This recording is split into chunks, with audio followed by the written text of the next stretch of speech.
রাজি আছি।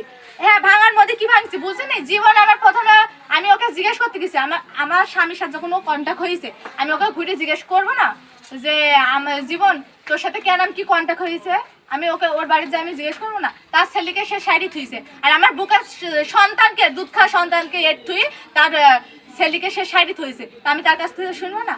আমি যাওয়ার সাথে সাথে জীবন আমার ফোন দিয়ে আইডুমা দিছে, তো সেই ফোনটা তুলি নাকি আমি ভালো মন্দ কিছু বলতে পারিনি। পেছন থেকে তার বড় চাচার মেয়ে আমার চুল চাপি ধরে ঘর থেকে বার করে দিয়েছে। তার ছোট চাচা আমার তার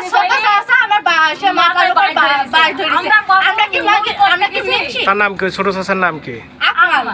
আমরা কি মিনছি? আমি আর আমার মা গেছি, শুধু শুধু আমি আর আমার মা গেছি, হাতে কিছু নাই, আমরা খালি হাতে গেছি, আমরা খালি আমরা ভাঙচুর করছি।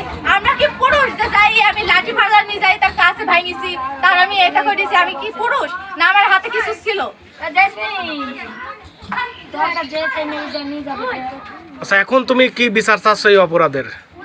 আমার মেন কথা হলো আমার ছেলে চাই। আমার ছেলে অনেক কষ্ট করছে, অনেক বলতে অনেক, যে কষ্টের ভাগ কেউ নিতে পারবে না। আমি জানছি, আমি মা, আমার ভিতরে কি হয়েছে আমি জানছি। আমি এই শক্ত হয়ে বেড়াচ্ছি কিসের জন্য? আমার ছেলেটাকে পাওয়ার জন্য আমি এই শক্ত হয়ে একে দাঁড়িয়ে আছি। আমার সন্তানকে আমার বুকে চাই, তার বেশি কিচ্ছু চাইনি।